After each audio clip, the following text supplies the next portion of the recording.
नमस्कार साथियों, मैं रामलाल चौधरी अपना YouTube channel Indian polity with Ramlal Chaudhary पर आपका हार्दिक स्वागत करता हूं। साथियों, आज हम बात करेंगे संविधान सभा पर, और संविधान सभा पर हमारी ये आज तीसरी क्लास है। पिछली 2 कक्षा में भी हमने संविधान सभा पर चर्चा की। आज हम बात करेंगे संविधान सभा के अस्तित्व की अवधि। पिछली कक्षा में हमने बात की थी संविधान सभा में कुल कितने अधिवेशन हुए थे, अधिवेशन कब कब हुए, किस अधिवेशन में कुल कितनी बैठकें हुई थी, तो उस बारे में हमने चर्चा की। आज हम बात करेंगे संविधान सभा के अस्तित्व की अवधि। संविधान सभा कुल कितने समय तक संविधान सभा ने कार्य किया था, उस बारे में हम आज पढ़ेंगे। संविधान सभा की पहली बैठक हुई थी 9 दिसंबर 1946 को, और संविधान सभा की अंतिम बैठक हुई थी 24 जनवरी 1950 को। ये संविधान सभा का 12वां अधिवेशन था, और 12वें अधिवेशन की अंतिम दिनांक थी 24 जनवरी 1950 को। उस दिन तक संविधान सभा ने 3 वर्ष 1 माह और 16 दिन तक कार्य किया था। तो संविधान सभा 9 दिसंबर 1946 से लेकर 24 जनवरी 1950 तक 3 वर्ष 1 माह और 16 दिन तक संविधान सभा ने संविधान पर कार्य किया था। लेकिन बात करते हैं संविधान निर्माण की, तो संविधान निर्माण का कार्य 9 दिसंबर 1946 से शुरू हुआ था और 26 नवंबर 1949 तक चला था, क्योंकि 26 नवंबर 1949 को भारत का संविधान बनकर तैयार हो गया था। तो संविधान निर्माण में समय लगा था 2 वर्ष 11 माह और 18 दिन। तो संविधान निर्माण में तो समय लगा था 2 वर्ष 11 माह और 18 दिन, लेकिन संविधान सभा कुल कितने समय के लिए अस्तित्व रही, तो हमारा उत्तर होगा 3 वर्ष 1 माह और 16 दिन। अब हम बात करते हैं संविधान निर्माण पर कुल कितनी राशि खर्च हुई थी। तो संविधान निर्माण पर 63,96,729 रुपये खर्च हुए थे, लगभग 64 लाख रुपये खर्च हुए थे। और ये जो राशि खर्च हुई थी ये हुई थी 22 नवंबर 1949 तक। 22 नवंबर 1949 तक की राशि का उल्लेख किया गया है, और उसमें जो राशि खर्च हुई थी वो थी 63,96,729 रुपये। दर्शक दीर्घा में 53,000 दर्शकों को प्रवेश मिला था। दर्शक दीर्घा में कितने दर्शकों को प्रवेश मिला था, तो हमारा उत्तर होगा 53,000 दर्शकों को प्रवेश मिला था। अब हमने संविधान सभा के अधिवेशन भी पढ़े, संविधान सभा के अस्तित्व के बारे में पढ़ा। अब हम बात करेंगे संविधान सभा की जो प्रारंभिक बैठकें हुई थी पहले अधिवेशन की, जब से संविधान सभा का प्रथम अधिवेशन शुरू हुआ था और बैठकें शुरू हुई थी, उस बारे में हम अब अध्ययन पढ़ेंगे। तो हम बात करते हैं संविधान सभा की प्रारंभिक बैठकें। संविधान सभा की पहली बैठक हुई थी 9 दिसंबर 1946 को। संविधान सभा की पहली बैठक कब होती है? 9 दिसंबर 1946 को। अब 9 दिसंबर 1946 को जब संविधान सभा की पहली बैठक होती है, तो उस बैठक में कौन कौन से कार्य किए जाते हैं, उस बारे में हम चर्चा करेंगे। डॉक्टर सच्चिदानंद सिन्हा को संविधान सभा का अस्थायी सभापति चुना गया। उस दिन जब पहली बैठक थी, तो बैठक होती है तो बैठक की अध्यक्षता करने के लिए एक अध्यक्ष या सभापति की जरूरत होती है। तो डॉक्टर सच्चिदानंद सिन्हा थे जो सबसे वयोवृद्ध सदस्य थे, सबसे अधिक उम्र के सदस्य थे। तो सच्चिदानंद सिन्हा को संविधान सभा के सदस्यों ने अपना अस्थायी सभापति चुन लिया था कि जब तक स्थायी सभापति की नियुक्ति नहीं हो जाती तब तक संविधान सभा के सभापति के रूप में कौन कार्य करेंगे? डॉक्टर सच्चिदानंद सिन्हा। तो डॉक्टर सच्चिदानंद सिन्हा ने अपने स्वास्थ्य कारणों का हवाला देते हुए कहा कि मुझे इस कार्य में सहयोग के लिए एक उपसभापति की जरूरत होगी, और उनके इसी वक्तव्य पर संविधान सभा के सदस्यों ने एक उपसभापति का मनोनीत किया था। तो उपसभापति मनोनीत किया गया था फ्रैंक एंथोनी को। तो संविधान सभा के अस्थायी सभापति तो थे डॉक्टर सच्चिदानंद सिन्हा, और उपसभापति थे फ्रैंक एंथोनी। उपसभापति कौन थे? Frank Anthony. अब हुआ यूँ था कि संविधान सभा का निर्माण हो गया था, लेकिन संविधान सभा की बैठक होने से पहले संविधान सभा के एक सदस्य थे श्री प्रसन्नदेव रेकुट। श्री प्रसन्नदेव रेकुट की मृत्यु संविधान सभा की बैठक होने से पहले हो गई थी, तो उस संविधान सभा की जो पहली बैठक थी, उस पहली बैठक में संविधान सभा के सभी सदस्यों ने उन प्रसन्न देव राव रैकुट की मृत्यु या देहांत पर क्या प्रकट की थी? संवेदना प्रकट की थी, उन्हें श्रद्धांजलि दी थी। किसको? प्रसन्न देव रैकुट को। संविधान सभा की जो प्रथम बैठक हुई थी, प्रथम बैठक में कुल 207 सदस्यों ने भाग लिया था। कितने सदस्यों ने भाग लिया था? 207 सदस्यों ने भाग लिया था, जिसमें से 10 महिलाएं सदस्य थी। 207 सदस्यों में से महिलाएं कितनी थी? 10 महिलाएं थी। अब कौन कौन सी थी, इसके बारे में हम आगे अध्ययन करेंगे। अभी हमें इतना ही ध्यान रखना है कि संविधान सभा की पहले बैठक हुई थी, उस दिन 10 महिलाएं बैठक में सम्मिलित हुई थी और कुल 207 सदस्य सम्मिलित हुए थे। इन 207 सदस्यों ने भाग लिया था। उन्होंने रजिस्टर में हस्ताक्षर किए थे, शुभकामनाएं संदेश पढ़े गए थे और संविधान सभा में जो रजिस्टर था, सदस्यों ने अपने रजिस्टर में हस्ताक्षर किए, अपने शुभकामनाएं जो संदेश दिए गए थे वो संदेश पढ़े गए थे। आगे क्या होता है? संविधान सभा में बोलने वाले पहले वक्ता आचार्य जे.बी. कृपलानी थे। संविधान सभा में बोलने वाले पहले वक्ता कौन थे? आचार्य जे.बी. कृपलानी। कौन थे? आचार्य जे.बी. कृपलानी। इसके बाद संविधान सभा की जो 9 दिसंबर 1946 को जो बैठक हुई थी, उस बैठक में सबसे ज़्यादा जो सदस्य चुने गए थे वो चुने गए थे जो सबसे ज़्यादा सदस्य उपस्थित हुए थे वो हुए थे मद्रास से। मद्रास से कुल 49 सदस्य चुने गए थे संविधान सभा में। उसमें से 43 सदस्यों ने संविधान सभा की प्रथम बैठक में भाग लिया था। तो 9 दिसंबर 1946 की जो पहली बैठक हुई थी, तो उसमें सबसे ज़्यादा सदस्य किस प्रांत से आए थे? तो वो आए थे मद्रास से। कितने सदस्य आए थे? 43 सदस्य। और सबसे ज़्यादा अनुपस्थित किस प्रांत के थे? तो वो थे बंगाल के। बंगाल से कुल 60 सदस्य चुने गए थे, जिसमें से 35 सदस्य अनुपस्थित रहे थे। मतलब 25 सदस्यों ने संविधान सभा की पहली बैठक में भाग लिया था। संविधान सभा की अगली बैठक होती है 10 दिसंबर 1946 को। पहली बैठक 9 दिसंबर को और दूसरी बैठक 10 दिसंबर 1946 को।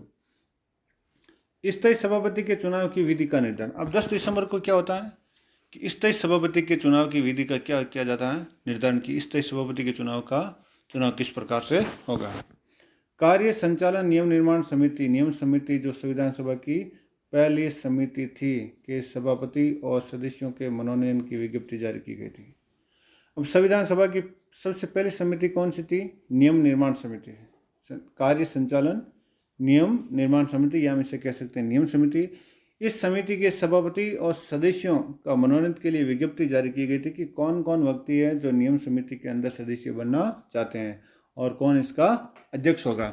इस बारे में जो विज्ञप्ति जारी की गई थी वो भी जारी की गई थी 10 दिसंबर 1946 संविधान सभा की दूसरी बैठक में। अगली बैठक होती है संविधान सभा की 11 दिसंबर को, तीसरी बैठक। संविधान सभा की तीसरी बैठक होती है 11 दिसंबर 1946 को। 11 दिसंबर 1946 को जब संविधान सभा की तीसरी बैठक होती है तो उसमें स्थायी सभापति का निर्वाचन किया जाता है। क्या किया जाता है? स्थायी सभापति का निर्वाचन किया जाता है। डॉक्टर राजेंद्र प्रसाद को संविधान सभा का स्थायी सभापति चुना गया और स्थायी सभापति किसे चुना जाता है? डॉक्टर राजेंद्र प्रसाद को। और ये निर्विरोध चुने गए थे। कैसे चुने गए थे? निर्विरोध। इनके दो वैध नामांकन आए थे, 2 नामांकन भरे गए थे और दोनों के दोनों नामांकन किन्होंने भरे थे?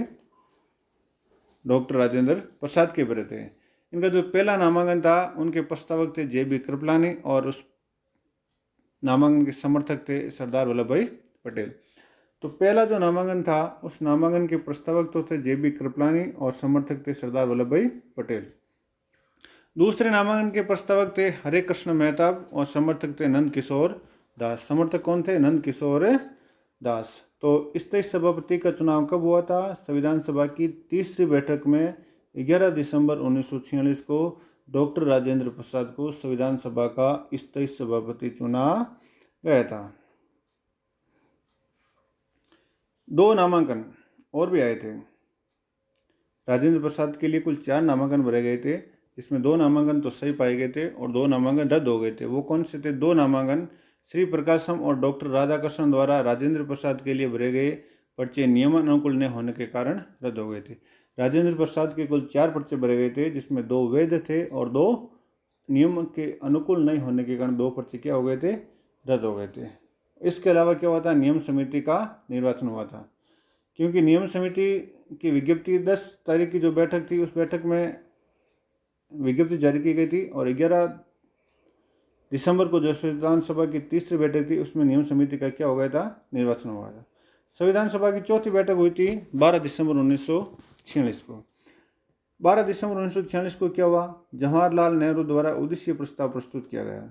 जवाहरलाल नेहरू ने संविधान सभा की जो चौथी बैठक थी 12 दिसंबर को, उसमें उद्देश्य प्रस्ताव प्रस्तुत किया जाना था, मतलब प्रस्तुत करना चाहते थे। जवाहरलाल नेहरू संविधान सभा की चौथी बैठक 12 दिसंबर 1946 को संविधान सभा में उद्देश्य प्रस्ताव प्रस्तुत करना चाहते थे, किंतु सदस्यों का मत था कि इसे 12 दिसंबर की जगह 13 दिसंबर को रखा जाए। कहा कि नेहरू जी, आप उद्देश्य प्रस्ताव को 12 दिसंबर को नहीं रखें, आप उद्देश्य प्रस्ताव को कब रखें, 13 दिसंबर को रखें। इसके बाद नियम समिति की बैठक हुई थी, और उसके बाद में क्या हुआ था, नियम समिति की बैठक हुई, और बैठक क्या हो गई थी, बाद में समाप्त हो गई थी। अब हम पढ़ते हैं अगली बैठक 13 दिसंबर। संविधान सभा की जो 5वीं बैठक हुई थी, वो हुई थी 13 दिसंबर 1946 को। अब 5वीं बैठक में क्या हुआ था, पंडित जवाहरलाल नेहरू द्वारा संविधान सभा में उद्देश्य प्रस्ताव पेश किए गए थे। वह यूँ था कि जो 5वीं बैठक थी, उस बैठक में जवाहरलाल नेहरू ने संविधान सभा में उद्देश्य प्रस्तावों को पेश किया था, और कुल 8 उद्देश्य थे। कितने उद्देश्य थे, 8 उद्देश्य थे। इस प्रस्ताव का पुरुषोत्तम दास टंडन ने समर्थन किया था। जो जवाहरलाल नेहरू द्वारा उद्देश्य प्रस्ताव रखे गए थे, उन्हीं उद्देश्य प्रस्तावों का समर्थन किसने किया था, पुरुषोत्तम दास टंडन ने।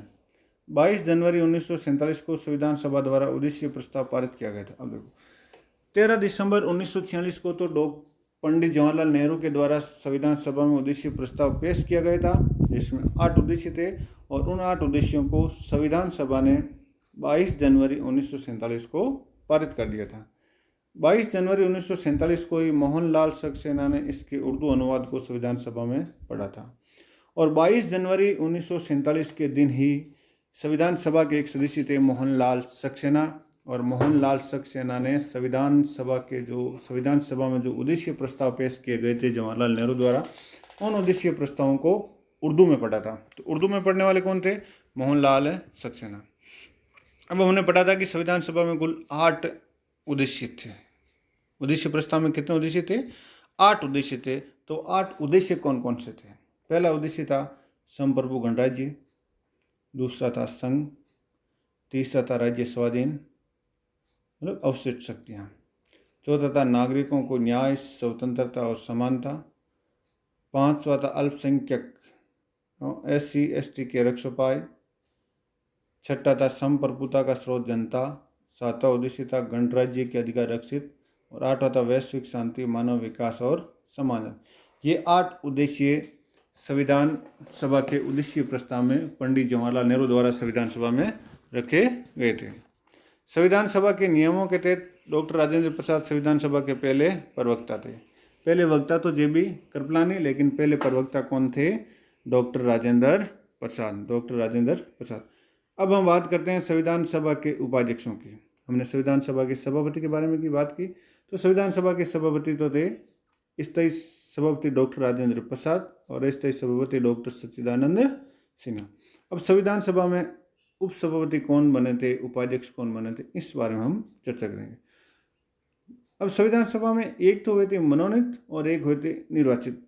तो मनोनीत जो उपसभापति वो थे फ्रैंक एंथोनी। कौन थे, फ्रैंक एंथोनी, और इनका निर्वाचन हुआ था, इन्हें मनोनीत किया गया था 9 दिसंबर 1946 को। जो संविधान सभा की पहली बैठक हुई थी, उसी पहली बैठक में फ्रैंक एंथोनी को संविधान सभा का उपसभापति मनोनीत किया गया था। निर्वाचित किए गए थे SC मुखर्जी। निर्वाचित कौन थे, SC मुखर्जी, और इन्हें निर्वाचित किया गया था 25 जनवरी 1947 को। कब निर्वाचित किया गया था, 25 जनवरी 1947 को SC मुखर्जी को मनोनीत किया गया था। 2 उपाध्यक्ष निर्वाचित। संविधान सभा में जो नियम बनाए थे, उस नियमों के तहत था कि संविधान सभा में 5 उपाध्यक्ष होंगे, 5 उपसभापति होंगे। तो संविधान सभा में एक राजस्थान के सदस्य चुने गए थे, NV खरे। NV खरे ने कहा कि क्यों न हम संविधान सभा में 2 उपाध्यक्ष या 2 उपसभापति का निर्वाचन कर दें। तो उन्होंने कहा कि जब हम 2 उपसभापति या 2 उपाध्यक्षों का निर्वाचन करेंगे तो एक उपाध्यक्ष ऐसा होना चाहिए जो प्रांतों का प्रतिनिधित्व करता है और एक उपाध्यक्ष देशी राज्यों का प्रतिनिधित्व करने वाला होना चाहिए। तो उन्हीं की बात पर अमल करते हुए, गौर करते हुए संविधान सभा ने 16 जुलाई 1947 को 2 उपाध्यक्षों का निर्वाचन किया था। अब 2 उपाध्यक्ष कौन कौन से थे? एक तो थे H.C. मुखर्जी जो प्रांतों का प्रतिनिधित्व करते थे और एक थे V.T. कृष्णमाचारी जो देशी राज्यों का प्रतिनिधित्व करते थे और ये जयपुर रियासत से संविधान सभा में भेजे गए थे। तो आज हमने संविधान सभा की बैठकें, संविधान सभा के अस्तित्व की अवधि, संविधान सभा के अध्यक्ष और उपाध्यक्ष, स्थायी सभापति, अस्थायी सभापति, मनोनीत उपसभापति, निर्वाचित उपसभापति कब निर्वाचित किए गए थे, 2 उपसभापति कब निर्वाचित किए गए थे, इन सभी के बारे में पढ़ा। आगे की हम अगली क्लास में पढ़ेंगे। तब तक मस्त रहें, पढ़ते रहें। धन्यवाद।